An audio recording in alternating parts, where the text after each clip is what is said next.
will take on hindrance to healing. அதாவது ஒருவர் சுகமாவதற்கு தடைகளாய் என்னவெல்லாம் இருக்கலாம் என்பதை பார்ப்போம். I mean, if you know, if you have unforgiveness, God cannot heal. எத்தனை பேருக்கு தெரியும் ஒருவேளை உங்களுக்குள்ள உங்களால ஒருத்தரை மன்னிக்க முடியல அப்படின்னு ஒரு நிலையில இருக்கீங்க, உங்களால ஒருத்தரை மன்னிக்க முடியல, அப்படி ஒரு மனசு இருந்துச்சுன்னா உங்களால சுகத்தை பெற்றுக்கொள்ள முடியாது என்கிற உண்மை எத்தனை பேருக்கு தெரியும்? Okay, maybe some of you know. சிலருக்கு தெரிகிறது. Will change your mind. நாம அதை மாத்திருவோம். இப்போ go to Mark 7. மார்க் 7 வாசிப்போம். 7 to 13. 7 முதல் 13. So basically I'll shorten what is going on. அதுல இருக்கிற விஷயத்தெல்லாம் நான் சொல்றேன் உங்களுக்கு.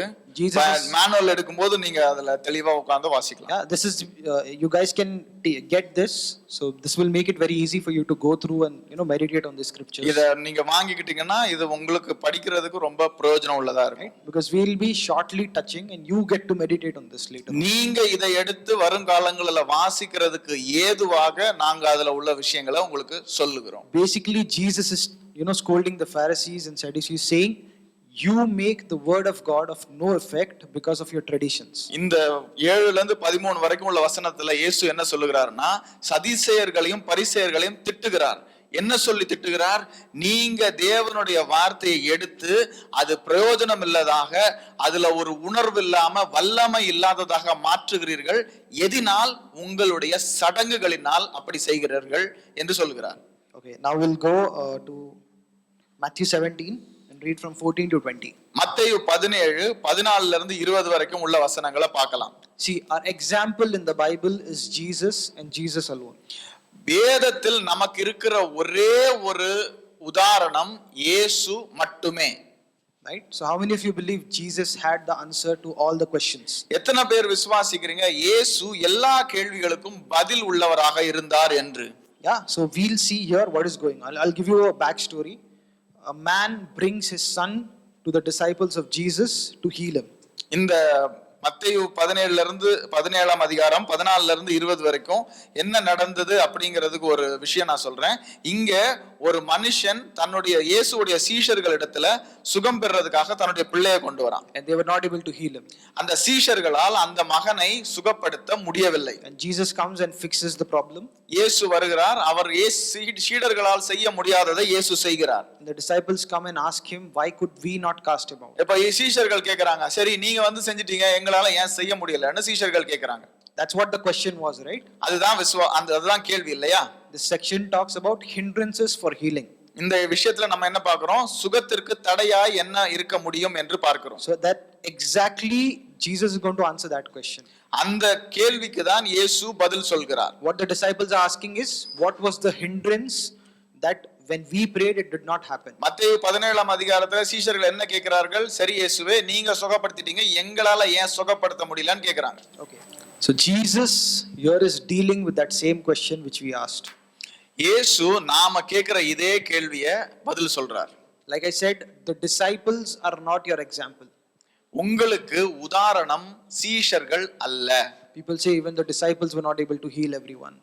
சீஷர்களால சுகப்படுத்த முடியல அப்படின்னு உங்களுக்கு சொல்லுவாங்க. சீஷர்களே எல்லாரையும் சுகப்படுத்தல, நீ எப்படி சுகப்படுத்த போறான்னு பேசுவாங்க. Doesn't matter. அது பிரச்சனையே கிடையாது. நமக்கு சீஷர்கள் உதாரணங்கள் அல்ல.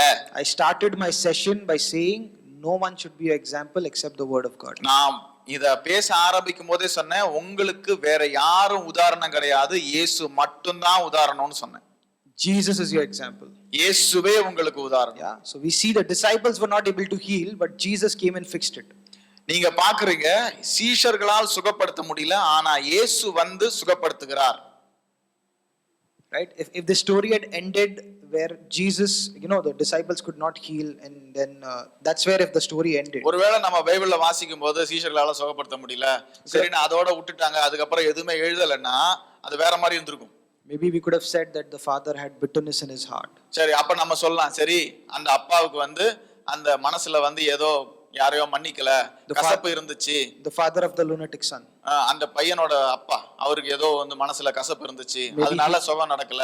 Maybe he had unforgiveness in his life. ஒருவேளை அந்த அப்பா மனசுல வந்து மன்னிக்கல யாரையோ, அதனால நடக்கல. It's possible he had sin in his life. ஒருவேளை அவர் ஏதோ பாவம் பண்ணியிருந்தாரு, அதனால நடக்கல. Or maybe he had not prayed the day before. ஏன்னா மேபி அன்னைக்கு காலையில அவர் சரியா ஜெபம் பண்ணல, அதனால நடக்கல. It's possible he would have eaten food without praying.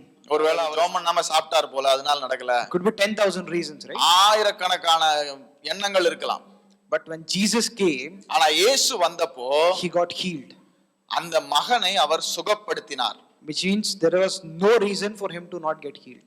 அப்போ இது என்ன உங்களுக்கு சொல்லுதுன்னா, இயேசு எதை குறித்துமே பேசல, என்ன காரணமா இருக்கும், இத பத்தி எதை பத்தியுமே யோசிக்கல, வந்தாரு, அவனை சுகப்படுத்திட்டாரு. அப்படின்னா அவன் சுகத்துக்கு தடையாக நாம இப்ப பார்த்த இந்த எந்த விஷயங்களே இருக்க முடியாது என்று நாம் அறிந்து கொள்கிறோம். Amen. Hallelujah. And then Jesus comes back. இயேசு திரும்ப வருகிறார். His disciples ask him, why could we not cast him out? சீடர்கள் கேக்குறாங்க, நீங்க செஞ்சீங்க, எங்களால ஏன் செய்ய முடியலன்னு கேக்குறாங்க. What is his answer? அவர் என்ன சொல்கிறார்? இயேசு அதற்கு பிரதியுத்தரமாக, உங்கள் அவிசுவாசத்தினால் தான் என்கிறார். Yeah, Jesus didn't say Peter, maybe not Peter was not there, or one of the disciples, like, you've not been fasting and praying for the last couple of days. So அப்ப இயேசு சொல்லல, சரிடா நீங்க எல்லாம் உபவாசித்து ஜெபம் பண்ணல, அதனால தான் உங்களால செய்ய முடியல, நான் தான் உபவாசிக்கிறேன்ல அதனால செஞ்சேன், அப்படி சொன்னாரா? He gave one reason. அவர் ஒரே ஒரு பதில் சொன்னார். Because of your unbelief. உன்னுடைய அவிசுவாசத்தினால். No other reason. வேற எந்த காரணமும் இல்லை. No other reason. வேற எந்த காரணமும் இல்லை. And how does unbelief come? அவிசுவாசம் எப்படி வருகிறது? It comes through the traditions of men. நாம மனுஷர்களுடைய முறைமைகள் மூலமாக அவிசுவாசம் வருகிறது.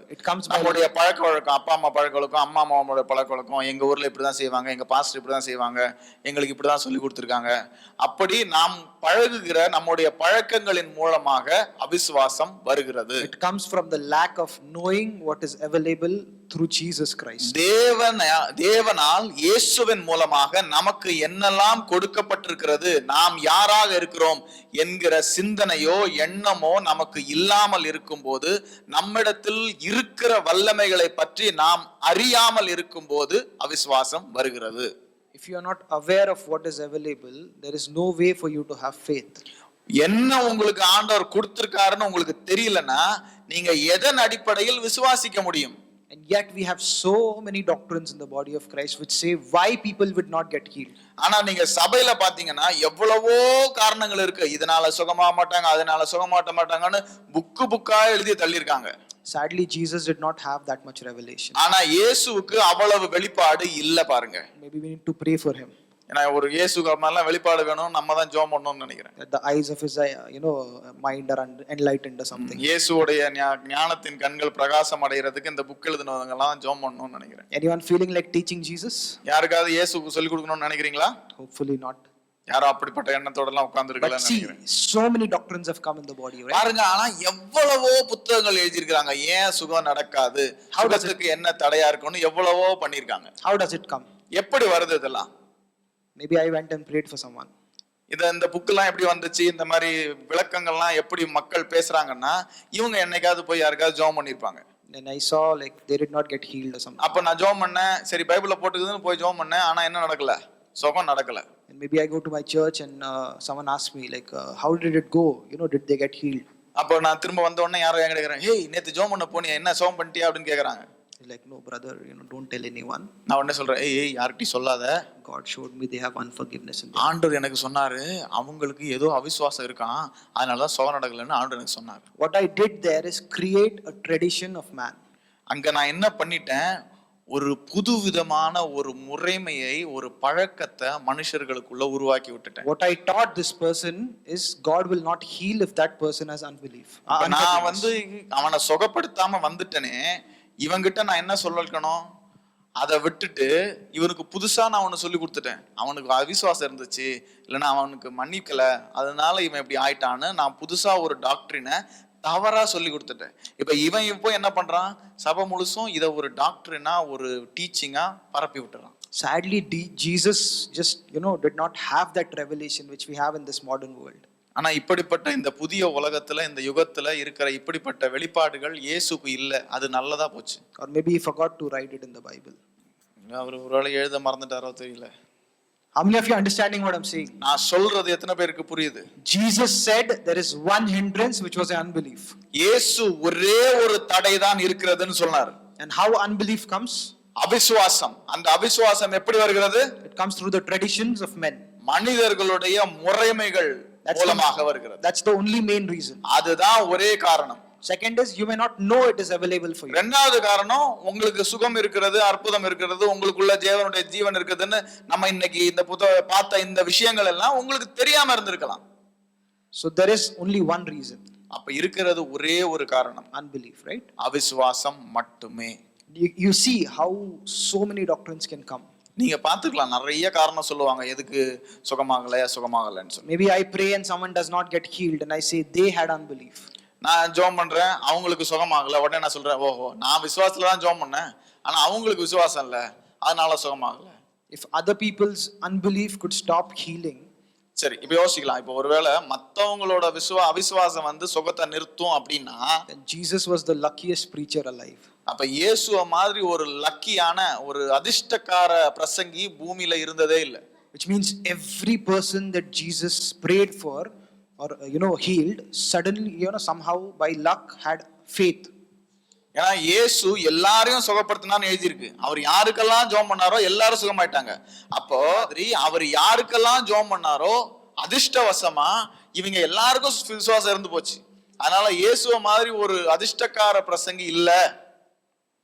நம்ம எல்லாம் அவ்வளவு அதிர்ஷ்டம் இல்ல. ஏன்னா நம்ம விசுவாசத்தோட போறோம், அவனுக்கு விசுவாசம் இருக்க மாட்டேங்குது, சுகம் நடக்க மாட்டேங்குது. அப்படியா? Thanks to bro, he's able to translate my sarcasm very well. கர்த்தருக்கு நன்றி. Yes, so we'll go to Matthew 12:15. மத்தேயு 12:15 பார்க்கலாம். Someone read. யாராவது வாசிங்க. இயேசு அதை அறிந்து அவ்விடம் விட்டு விலகி போனார். திரளான ஜனங்கள் அவருக்கு பின் சென்றார்கள். அவர்கள் எல்லாரையும் அவர் சுஸ்தமாக்கினார். Amen. Hallelujah. It says Jesus healed all who were great men of faith, right? அதுல என்ன எழுதியிருக்கு? இயேசு விசுவாசத்தில் வல்லமை உள்ள எல்லாரையும் சுகப்படுத்தினார்னு எழுதியிருக்கு. அப்படியா? Amen. அப்படிதான் எழுதியிருக்கு. Anyone's uninspired எத்தனை பேர் பைபிள்ல அப்படி படிக்கிறீங்க? Or Jesus healed all who had no unforgiveness in their heart.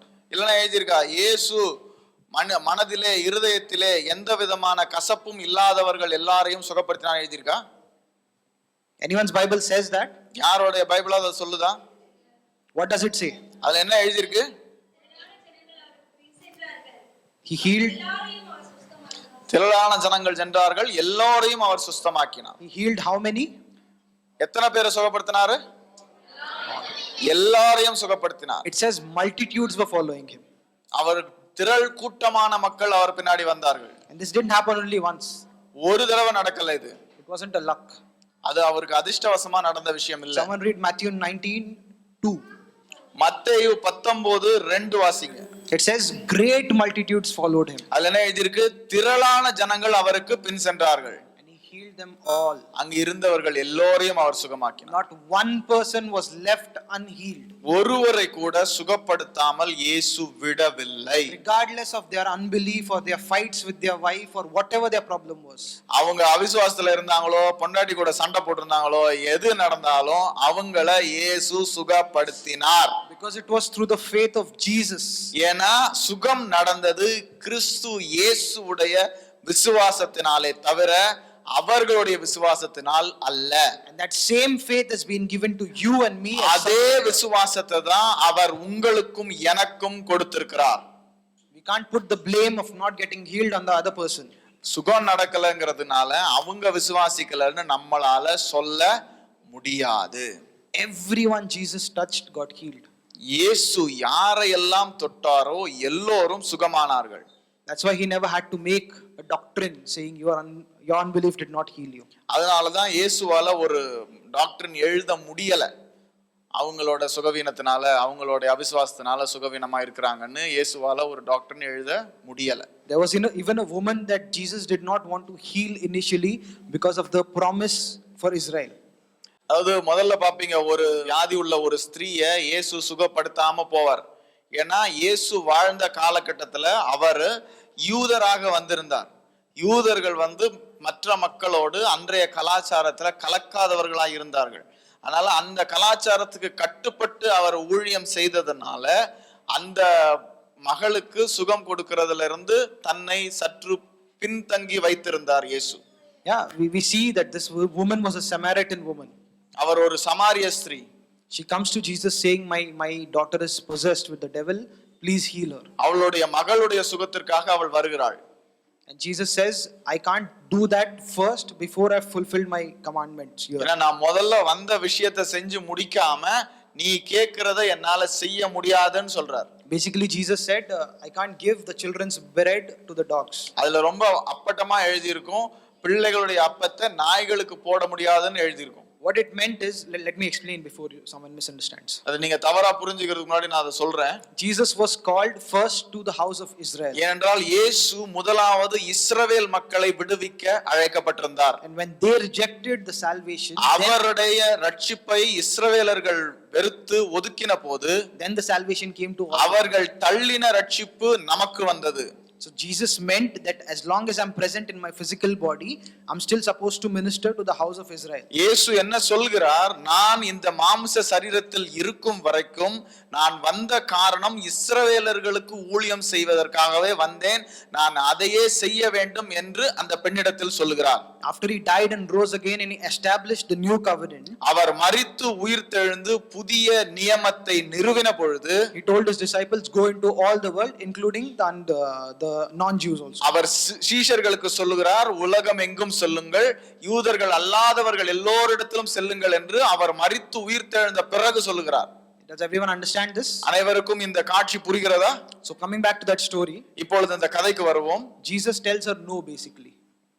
இயேசு அவளிடத்தில் முடியாது என்று சொல்லுகிறார். She's like, please pray, my daughter gets healed. Jesus is like, no, this is not அவள் right. கெஞ்சுகிறாள், என் மகள் மரிக்க கிடக்கிறா, என் மகளுக்கு பிரச்சனை இருக்கு, ஜெபம் பண்ணுங்கன்னு அவள் கெஞ்சுகிறாள். But still she persists. ஆனா அவள் கேட்கிறது நிமித்தம், and Jesus says, woman, great is your faith. அவர் சொல்லுகிறார், உன்னுடைய விசுவாசம் பெரியது என்று சொல்லுகிறார். Right? So even when Jesus was kind of not doing it, this woman drew it out of him. இயேசு அதை செய்ய சித்தமுள்ளவராய் இல்லாத போதும் அந்த பெண் அவரிடத்திலிருந்து அதை உரிந்து கொண்டாள். There is no hindrance to healing.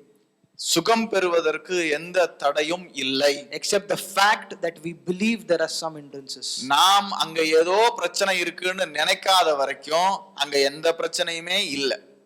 So when we lay hands on someone and we see nothing happen, நம்ம யார் மேல கை வச்சு எதுவும் நடந்த மாதிரி தெரியலன்னா, we don't have to try to change what the word of God says. வார்த்தை சொல்றத மாத்துறதுக்கு யாரும் முயற்சி பண்ண வேண்டிய அவசியம் இல்ல. We need to change our lives so it looks like what the word of God says. நம்ம வாழ்க்கைய மாத்திக்கிட்டு வசனம் சொல்ற மாதிரி நம்ம வாழ்க்கை இருக்கிற மாதிரி நம்மள மாத்தணுமே தவிர வார்த்தைய மாத்தி புதுசா புக் எழுத தேவையில்ல. When this child did not get healed, இந்த பிள்ளை சுகமாகாத பொழுது Jesus scolded his disciples. இயேசு சீஷர்களை திட்டுகிறார். He scolded them because they could do it. இயேசு ஏன் திட்டுகிறார் என்றால் அவர்களால் செய்திருக்க முடியும்.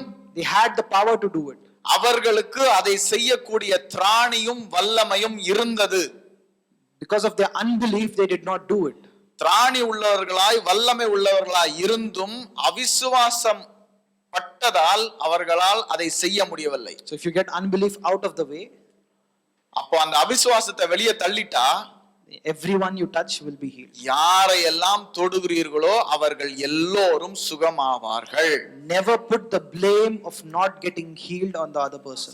அதாவது சுகம் பெறாததற்கான சுமையையோ பழியையோ யார் மேலையும் போடாதீர்கள். You don't need to hurt a person who's already being hurt. ஏற்கனவே கஷ்டத்துல வியாதியில இருக்கிறவன நீங்க புதுசா உனக்கு விசுவாசம் இல்லைன்னு சொல்லி இன்னொரு கஷ்டத்தை கொடுக்காதீங்க. You don't have to take the guilt of it on you also. அந்த மாதிரி நீங்க கை வச்சு எதுவும் நடக்கலன்னா அந்த பழிய உங்க மேலையும் போட்டுக்க வேண்டிய அவசியம் இல்ல. Every time you see a setback, you see that don't happen, go and seek God more. ஒருவேளை உங்களுக்கு அந்த மாதிரி எதுவும் நடக்கலன்னா திரும்ப உங்களை தேவனிடத்தில் கொண்டு சென்று வார்த்தையில் உங்களை ஒருமுகப்படுத்துங்கள். Say, God, I know your word says everyone I touch should be healed. ஆண்டவரிடத்துல சொல்லுங்க, ஆண்டவரே எனக்கு தெரியும் உம்முடைய வசனத்தின்படி நான் தொடுகிற ஒவ்வொருவரும் சுகமாகவே வேண்டும் என்று நான் அறிந்திருக்கிறேன். I have not seen it this time. ஆனா இந்த வாட்டி அது நடக்கல. But I want to be a surrendered vessel where you can change. ஆனால் நான் என்னை முழுமையாக உமக்கு சமர்ப்பிக்கிறேன். உம்முடைய வார்த்தைக்கு என்னை முழுமையாக ஒப்புக் கொடுக்கிறேன். That everyone I touch will be healed. நான் தொடுகிற ஒவ்வொருவரும் சுகமாயே தீர வேண்டும். That is the genuineness and the simplicity of the gospel. அதுதான் உங்களுடைய உண்மை, சுவிசேஷத்தின் எளிமை. It is not to try to come up with reasons to save your own reputation. நடக்காததற்கு காரணங்கள் கொண்டு வந்து உங்களை நல்லவன் போல் காட்டிக்கொள்ள முயற்சி செய்யாதீர்கள். That's a cowardly choice. அது ஒரு கோழைத்தனம். You can't blame God. உங்களால் தேவனை பழி சுமத்த முடியாது. People say sometimes God says yes, sometimes God says no, sometimes God says wait. பிறர் சொல்லுவார்கள், தேவன் சில நேரத்திலே இல்லை என்பார், சில நேரத்திலே ஆம் என்பார், சில நேரத்திலே காத்திரு என்பார் என்றெல்லாம் மக்கள் சொல்லுவார்கள். You will not find it in the Bible. அது வேதத்தில் எங்குமே எழுதப்படவில்லை. In Christ Jesus all the promises are yes and amen. கிறிஸ்து இயேசுவுக்குள் சகல சத்தியங்களும் ஆம் என்றும் ஆமென் என்றும் இருக்கிறது. He doesn't say yes, no, he is not wavering like people. அவர் மாறுபாடு உள்ளவர் அல்ல. God is not a man that he can lie. அவர் பொய் சொல்வதற்கு மனுபுத்திரன் அல்ல. It is impossible for God to lie. அவர் பொய் சொல்ல முடியாதவர். What he said will come to pass if you mix faith with his word. அவர் சொல்வது கண்டிப்பாக நடக்கும் உங்கள் விசுவாசத்தை அதோடு நீங்கள் இணைப்பீர்களானால். So let us not try to find reasons to be more deviated from the word of God. வசனத்திலிருந்து இன்னும் விலகி போகிறதற்கு காரணம் கண்டுபிடிக்கிறவர்களாய் இருக்க வேண்டாம். But let us come in genuineness and become this word. நாம் தேவனுடைய வார்த்தையோடு இணைந்து சத்தியத்தை சத்தியமாக ஒத்துக்கொள்ளுகிறவர்களாய் நடக்க அழைக்கப்பட்டிருக்கிறோம். It's not comfortable.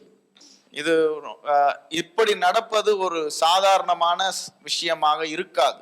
I've prayed for people who were struggling in pain and their pain maybe went back and came back. நான் சிலருக்காக ஜெபித்திருக்கிறேன், அவங்களுடைய வலி சென்று விட்டது, பிறகு வலி வந்தது. I take the blame. நான் அதற்கான பழியை எடுத்துக்கொள்கிறேன். I can't blame them. நான் அவர்களை பழி சொல்லுவதில்லை. I am the believer who's supposed to lay hands and they should recover. நான் விசுவாசிக்க வேண்டும். தேவன் செய்து முடித்தது எனக்கு தான் தெரியும். நான் விசுவாசிக்கிறேன், நான் கை வைக்கிறேன், அவர்கள் என்னுடைய விசுவாசத்தினால் சுகம் பெறுகிறார்கள். If they are not fixed, it's my fault. அது நடந்து ஏறவில்லை என்றால் நான் செய்ததில் ஏதோ என் பக்கத்தில் தவறு இருக்கிறது என்கிறதை நான் உணர்ந்து கொள்கிறேன். It's not God's fault. அது தேவனுடைய குற்றம் அல்ல. The devil is a loser, he can't do anything. பிசாசு தோற்கிறவன், அவனால் ஒன்றும் செய்ய முடியாது. It's my fault. அது என்னுடைய குறைவாக இருக்க வேண்டும். But I can't take the weight of it and sit in my closet and cry for 10 ஆனால் அது days. என்னுடைய குறைவு என்பதற்காக அதை ஒரு சுமையாக எடுத்துக்கொண்டு நான் அழுது கொண்டு உட்கார்ந்திருக்க கூடாது, முடியாது. அது எனக்கு நல்லது அல்ல. I can't see one failure and become useless for the rest of my life. ஏதோ ஒரு தோல்வி வந்ததனால் அதை வைத்துக்கொண்டு அடுத்த நாள் செல்ல வேண்டிய போருக்கு செல்லாதவனாக, கோழையாக என்னால் இருக்க முடியாது. I see a failure, I go before God and cast my burden on him. நான் ஒரு இடத்தில் தோற்றுவிட்டால் நான் என்னுடைய குறைவை அறிந்தவனாய் தேவனிடத்தில் சென்று என்னுடைய குறைவுகளை அவரிடத்தில் என்னுடைய சுமைகளை கொடுக்கிறவனாய் இருக்க வேண்டும். I am a soldier in the gospel and I must keep on pressing. நான் தேவனுடைய வேலைக்காக யுத்த வீரனாய் இருக்கிறேன். ஒரு நாள் கூட என்னுடைய தோல்விகள் நிமித்தம் நான் தூங்கவோ தொய்வடையோ கூடாது. I can't let failure stop me. என்னுடைய தோல்விகள் என்னை நிறுத்த நான் அனுமதிக்க மாட்டேன். For that one failure I can't stop the 10 million healings that will come. ஒரு தோல்விக்காக வரப்போகிற 10 கோடி சுகங்களை நான் நிறுத்தப் போவது இல்லை. You need to keep this in mind. இது உங்கள் எண்ணமாக இருக்க வேண்டும். You will never blame the other person. நீங்க மற்றவர்களை எந்த விதத்திலும் எப்பொழுதும் குறை சொல்லாதீர்கள். Now there is a part of discipleship. அதுல ஒரு விதமான சீஷத்துவம் இருக்கிறது. Where you sit with them and teach them through the word how they can strengthen up and fight. அவர்களோடு அமர்ந்து அவர்களுக்கு வசனத்தை சொல்லிக் கொடுத்து வார்த்தையின் சத்தியங்களை சொல்லிக் கொடுத்து அவர்களிடத்தில் ஒரு உறுதியை, ஒரு தெம்பை உங்களால் வளர்க்க முடியும். But you will never blame them. ஆனால் நீங்க ஒரு பொழுதும் அவர்களை குற்றப்படுத்த மாட்டீர்கள். You will never take the burden of it upon you.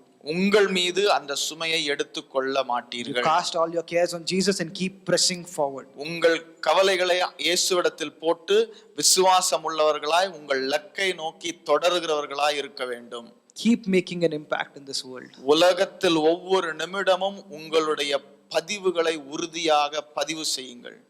It should be our goal to bring out everything that God has put inside us. நமக்குள் தேவன் வைத்த சகலத்தையும் வெளிப்படுத்த வேண்டும் என்கிற ஆழமான உறுதியான எண்ணமும் வேகமும் நமக்குள் இருக்க வேண்டும். Yeah, so there are no hindrance to healing except the thought that you believe there are hindrances. எனவே சுகத்தை பெறுவதற்கு எந்த ஒரு தடையும் இல்லை. ஒரே ஒரு விஷயம், ஒருவேளை ஏதோ ஒரு தடை இருக்குமோ என்கிற எண்ணம் வருகிறதே, அதை தவிர வேறு எந்த தடையும் இல்லை. Amen. This makes your life very easy. இது உங்கள் வாழ்க்கையை மிக சுலபமாக மாற்றிவிடும். You don't have to sit with people and get them to forgive people for 10,000 years. நீங்கள் அவர்களோடு அமர்ந்து நீங்க இவர்களை மன்னியுங்கள் அவர்களை மன்னியுங்கள் 10 வருஷத்துக்கு முன்னாடி உள்ளது 5 வருடத்துக்கு முன்னாடி உள்ளது இப்படி வருடக்கணக்கான மறந்து போனதை எல்லாம் ஞாபகப்படுத்தி எல்லோரையும் மன்னித்து மணிக்கூர் கணக்காக அவர்களோடு அமர்ந்திருக்க வேண்டிய அவசியம் இல்லை. Yeah, another topic on generational curses. People have this thing. இன்னொரு விஷயம் மக்கள் நினைப்பாங்க, பரம்பரையாக எங்கள் குடும்பத்தில் வந்த சாபங்கள் இருக்கிறது என்று நினைப்பார்கள். Generational curses do not apply to you.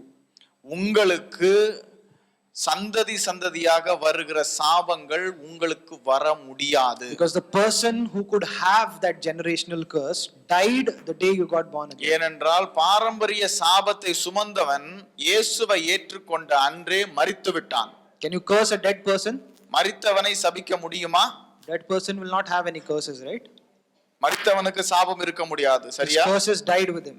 அவன் மரிக்கும் போதே அந்த சாபம் அவனோடு மரித்து விட்டது. You rose up in Christ Jesus, your life is hid in him. நீங்கள் இயேசுவோடு உயிர்த்தெழுந்திருக்கிறீர்கள், உங்கள் ஜீவன் கிறிஸ்துவுக்குள் மறைக்கப்பட்டிருக்கிறது. No longer you live, but Christ lives through you. இனி வாழ்வது நீங்கள் அல்ல, கிறிஸ்துவே வாழ்கிறார். Therefore no generational curse can find you.